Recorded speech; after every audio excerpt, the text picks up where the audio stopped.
നമസ്കാരം. നിങ്ങളുടെ ജീവൻ വളരെ പ്രധാനപ്പെട്ടതാണ് എന്ന് നിങ്ങൾക്ക് തോന്നിയാൽ ഈ വീഡിയോ മുഴുവനായിട്ട് കാണാം.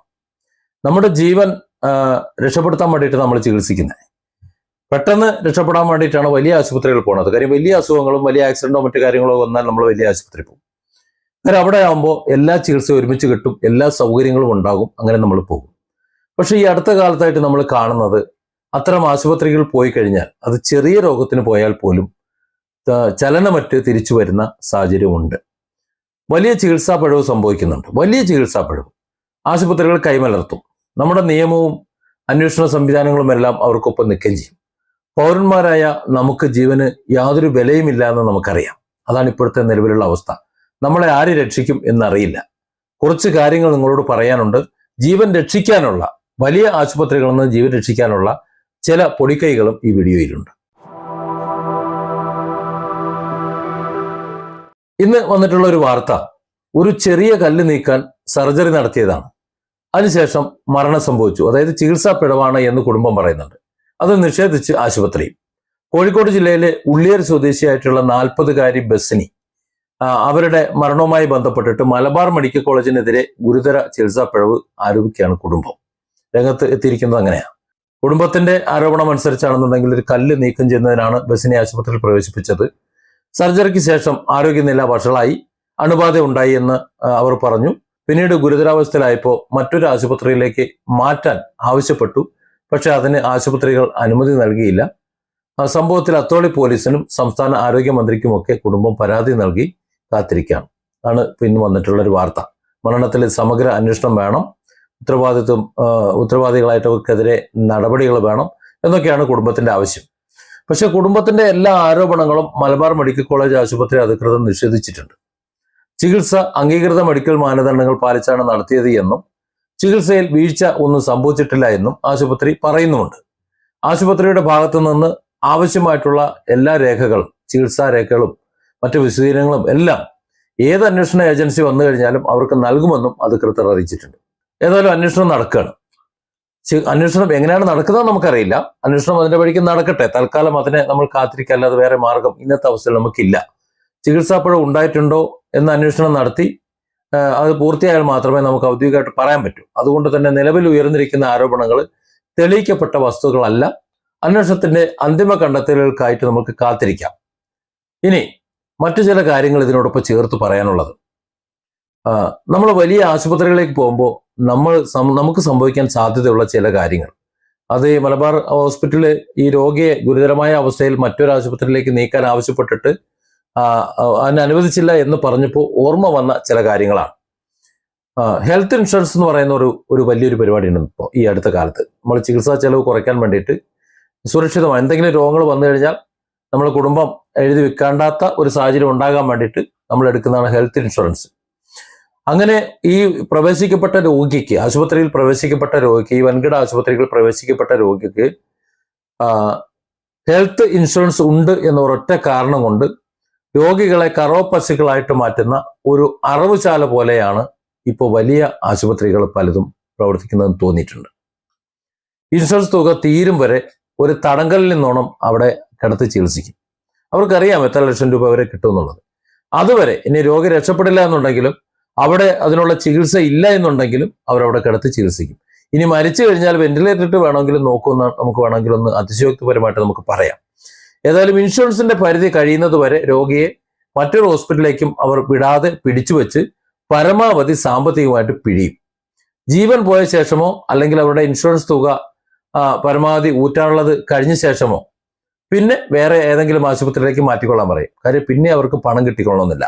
ഒന്നുകിൽ ആ രോഗി അപ്പോഴേക്കും മരണത്തിന് കീഴടങ്ങിയിട്ടുണ്ടാകും, അല്ലെങ്കിൽ അവരുടെ കുടുംബം വിറ്റുകൊണ്ട് പിന്നെ മറ്റേതെങ്കിലും ആശുപത്രിയിൽ പോയി അവർ ചികിത്സിക്കും. ആ ഒരു മാർഗമാണ് ആശുപത്രിയുടെ ഈ പ്രാഥമികമായിട്ട് പ്രവേശിക്കപ്പെട്ട സ്റ്റാർ ആശുപത്രിയുടെ ആവശ്യം, അല്ലെങ്കിൽ അവരുടെ ഉദ്ദേശം അവിടെ കഴിയുകയും ചെയ്യും. അനാവശ്യമായിട്ടുള്ള ICU നമുക്കറിയാമല്ലോ. വെറും ഒരു ജലദോഷത്തിന്റെ ചികിത്സ നേടി അവിടെ എത്തിയാൽ പോലും ഉടൻ തന്നെ ICUവിൽ അഡ്മിറ്റ് ആക്കുന്ന ഒരു പ്രവണത സാധാരണ വലിയ ആശുപത്രികൾ ഉണ്ട് എന്ന് പറയാതിരിക്കാൻ വയ്യ. മുമ്പ് ഒരു ഡെലിവറിയുമായി ബന്ധപ്പെട്ടിട്ട് കോട്ടയ്ക്കൽ ഒരു ആശുപത്രിയിൽ പോയപ്പോൾ ഈ പ്രസവിച്ച ശേഷം മഞ്ഞ എന്നൊരു പരിപാടി ഉണ്ട് കുട്ടിക്ക്. ഈ ഗർഭാവസ്ഥയിൽ മാതാവ് വെയിൽ കൊണ്ടില്ല എന്നുണ്ടെങ്കിൽ വൈറ്റമിൻ ഡിയുടെ കുറവുകൊണ്ടുണ്ടാകുന്ന ഒരു വിഷയമാണ്. അത് പ്രസവിച്ചിൽ വീട്ടിൽ കൊണ്ടുവന്നിട്ട് കുട്ടിയെ കൊണ്ടുവന്നിട്ട് ഇളമ്പയിൽ ഒരു 4 ദിവസം കൊള്ളിച്ചു കഴിഞ്ഞാൽ മാറുന്നൊരു വിഷയമാണ്. പക്ഷെ അവിടെയും ഈ കുട്ടിയെ ICU എന്ന് പറഞ്ഞിട്ട് കൊണ്ടുപോയിട്ട് ഒരു റൂമിൽ കൊണ്ടുവന്നിട്ടിട്ട് ഒരു ബൾബും കത്തിച്ച് അവിടെ ഇടും. 2, 3, 4 ദിവസം അവിടെ ഇടും. എന്നിട്ട് അതിന് ICUവിന്റെ വലിയ കൊള്ള ചാർജ് വാങ്ങുകയും ചെയ്യും. ഈ 4 ദിവസം ഈ കുട്ടിക്ക് കൊടുക്കുന്നതൊക്കെ പൊടി കലക്കി കൊടുക്കുകയാണ്. അതായത് ആ മാതാവിന്റെ ശുദ്ധമായ പാല് അത് കുടിക്കേണ്ട സ്ഥാനത്ത് ഇവർ പൊടി കലക്കി കൊടുക്കും. അതാണ് നിലവിലുള്ളൊരവസ്ഥ. ICUവിലാണല്ലോ കുട്ടി, ഭയങ്കര പ്രശ്നമാണല്ലോ. ഒരു കച്ചവടം, അതായത് ആശുപത്രി എന്ന് പറഞ്ഞാൽ ഒരാൾ ചെന്ന് കഴിഞ്ഞാൽ അവിടെ നിന്ന് തിരികെ വന്നെങ്കിൽ വന്ന് മുഴുവൻ കച്ചവടമാണ് അവിടെ. ചീട്ടെടുക്കുന്ന അവിടെ തുടങ്ങി കച്ചവടം. അതായത് രോഗം മാറ്റാനല്ല ഇപ്പോൾ ഈ അറവുശാലകൾ ഉപയോഗിക്കുന്നത്, മനുഷ്യനെ കൊന്ന് തള്ളാൻ വേണ്ടിയിട്ടാണ്. അങ്ങനെ തോന്നിപ്പോയിട്ടുണ്ട് പലപ്പോഴും. ഓരോ ജീവനും വിലപ്പെട്ടതാണ്. എത്ര അനുഭവിച്ചു കഴിഞ്ഞാലും പഠിക്കാത്ത ഒരു ജനത ഇവിടെ ഉള്ളത് കൊണ്ടാണ് ഇത്തരം അറവുശാലകൾ യാതൊരു ഭയവുമില്ലാതെ മനുഷ്യനെ കൊന്നു തള്ളി മുന്നോട്ട് പോയിക്കൊണ്ടിരിക്കുന്നത്. ഇനി എന്തെങ്കിലും സംഭവിച്ചു കഴിഞ്ഞാൽ അതിനുള്ള അന്വേഷണവും മറ്റു കാര്യങ്ങളും നടക്കുമ്പോൾ അത് അന്വേഷിക്കുന്നത് ഇതേ ഡോക്ടർമാർ, അല്ലെങ്കിൽ അതിനെ വിശദീകരണം കൊടുക്കുന്നത് ഇവർ. അങ്ങനെയാണ്. അല്ലാതെ ഈ രോഗിക്ക് അവരുടെ അനുഭവങ്ങൾ അല്ലെങ്കിൽ മരിച്ചവർക്ക് ഒന്ന് പറഞ്ഞു കൊടുക്കാനൊന്നും കഴിയില്ലല്ലോ. ഒരവസ്ഥയാണത്. നഷ്ടപ്പെട്ടവർക്ക് എന്തായാലും പോയി. അതാണ് നിലവിലെ അവസ്ഥ. ഇവിടെ ഏതെങ്കിലും ഒരു ആശുപത്രിയുടെ അനാസ്ഥ കൊണ്ട് ആരെങ്കിലും മരണപ്പെട്ടാൽ, അലോപ്പതി ആശുപത്രിയുടെ കാര്യം ഞാൻ പറയുന്നത്, വൻകിട ആശുപത്രികളുടെ കാര്യമാണ് ഞാൻ പറയുന്നത്, ഇവിടുത്തെ 7 സ്റ്റാർ 5 സ്റ്റാർ ആശുപത്രികളുടെ കാര്യമാണ് പറയുന്നത്. അവിടെ എത്ര വലിയ ആയുധ കച്ചവടം നടന്നാലും, എന്തൊക്കെ അവിടെ തരികിടകൾ നടന്നു കഴിഞ്ഞാലും, അവിടെ ചികിത്സിച്ച് കൊന്നാലും, എന്ത് ചെയ്തു കഴിഞ്ഞാലും ഏതെങ്കിലും ഒരു ആശുപത്രി പൂട്ടിയതായിട്ട് നിങ്ങളുടെ ചരിത്രമുണ്ടോ?